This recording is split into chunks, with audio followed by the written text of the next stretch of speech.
I think that there are a number of things that are very important to be in such a package of improvements for the Medicare. And I'm going to start with the top of my list first and work down a little bit, because I think there are some things that might be deferred over what's the most ideal, although like everyone else, I'd like to get the whole package. But some of them are things that people are very aware of, and some of them are not. And the very first is, for good insurance, there needs to be an out-of-pocket maximum in Medicare. There is no such maximum now. It is essential to protecting people who increasingly are not getting supplemental coverage, either because they're losing employer-provided coverage or they're finding Medigap plans too expensive when they stay in fee-for-service. And so one thing, even if people aren't clamoring for it, that should definitely be there, is an out-of-pocket limit. That out-of-pocket limit won't gather a lot of enthusiasm or attention because it's only 1 or 2% people a year who are likely to hit that out-of-pocket maximum, but it's there for that very reason. And over 10 or 15 years, those numbers can mount up, because in any given year, any of us can ring the bell in healthcare and end up with very large expenditures and hence very large out-of-pocket costs as well. A second piece that I think is essential is to combine the AB deductible that's out there and substantially reduce the combined amount. The A deductible, which is the hospital portion of Medicare, is now over $1,000 for each visit that is part of a new spell of illness, an incredibly complicated and wacky notion. It should be only an annual deductible, I believe. Some people are hit with multiple deductibles of over $1,000 a year, and that in itself qualifies in many places as a high deductible plan that's supposed to get you extra benefits and goodies and recognition, but it doesn't get that in the Medicare program. It's just kind of part of the program. Ironically, a high Part A deductible is also not doing its job in terms of what cost sharing is supposed to be about, and that is discouraging people from overusing health care.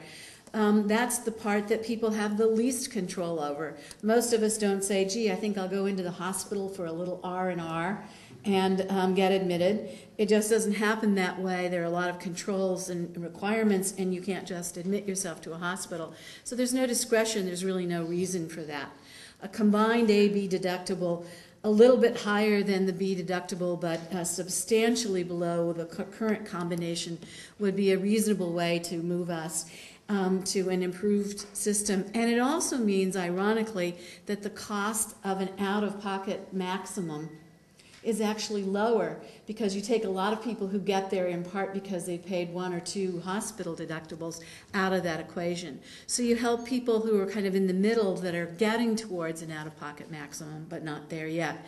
And again, those two things really help the people that are going to get whacked by the healthcare system at one point in time.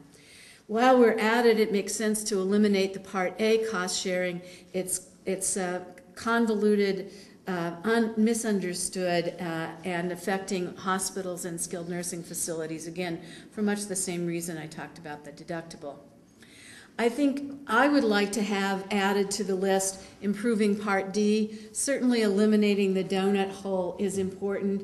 The donut hole happens for people who happen to have chronic conditions, 2 or 3 conditions that require them to take daily medications for hypertension, for excess cholesterol, for acid reflux, and so forth. And if you're on 3 of those medications, chances are you'll be in the donut hole. And there's nothing worse than the surprise of going to the doctor and finding out that you're paying 100% for those costs. And it often comes as a surprise to individuals, the way that it's structured. Again, I think there are ways in which we could improve Part D without necessarily going all the way to adding totally large amounts of additional money to it, but it definitely should be changed and improved.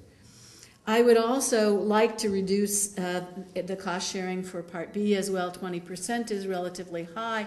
10% or traditional amounts of $10 for a basic visit, for example, are much more common in other insurance, and it makes sense to do that. Another way to approach this that one could go is to have something that Karen Davis and I and some other folks called Part E a few years ago, Medicare Extra.